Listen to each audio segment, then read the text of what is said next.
Nuccio Marino di Belpasso, 18ª giornata nel campionato di prima categoria siciliana per il girone. Il Caggi, capolista di mister Camarda, reduce alla vittoria per 2-0 contro il Città di Villafranca, rende visita al fanalino di coda il Città di Belpasso, che ha trovato una sconfitta nell'ultimo turno contro il Città di Linguagrossa, il più insidioso dei testacoda per la compagine caggitana, che si schiera con un 4-3-3 di fronte a Rando, spazio ad Alaimo, Dallura, Donato e Vaccaro, in una mediana orfana di Chirillo, spazio a Costanzo, Mannino e Cantaderella, tridente composto da Riccina, Varrica e Franco. Passiamo, grazie alle immagini a cura di Enzo Farica, al film di questa sfida che si apre al 12esimo con il cross di Divenuto, fuori di poco al 20esimo. Riccina tenta il solito jolly dalla distanza, percorre un brivido lungo la schiena di Genovese. 8 minuti più tardi, palla in profondità di Consoli per Divenuto, che anticipa Rando ma mette fuori Belpasso, che dimostra di non voler far da sparring partner quest'oggi. Al 33esimo la punizione di Riccina trova i guantoni di Genovese, abile a volare alla propria destra. Al 42esimo Varrica anch'esso cerca la soluzione dalla distanza, Genovese riesce a far suo il pallone in due tempi. Va così in archivio la prima frazione di gioco sul parziale ad occhiali. Inizia con un cambio la ripresa dentro Silvestro in luogo di Alaimo. A passare in vantaggio però è il Belpasso, con Ravalli che sfrutta l'incertezza di Rando e porta in vantaggio i suoi. Risponde il Caggi 7 minuti più tardi con la punizione di Salvo Cantarella. Genovese aveva già fatto il passo all'altro lato,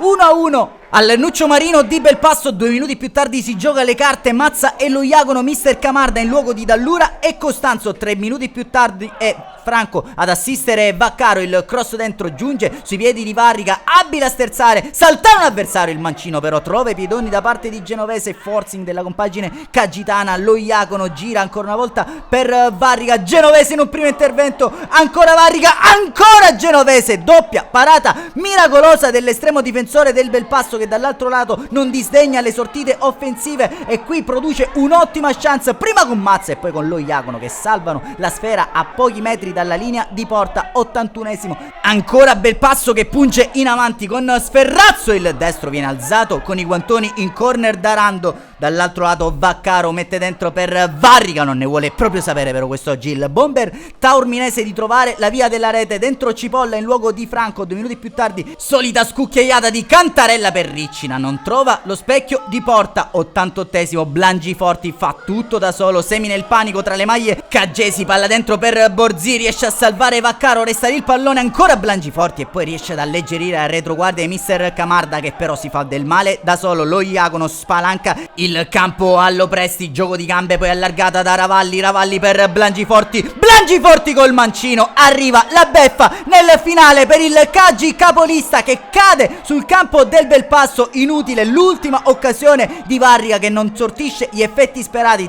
Termina così al Nuccio Marino di Belpasso, tasto stop, il fanalino di coda ferma la capolista per 2-1. Un saluto amici appassionati, appuntamento come al solito alla prossima.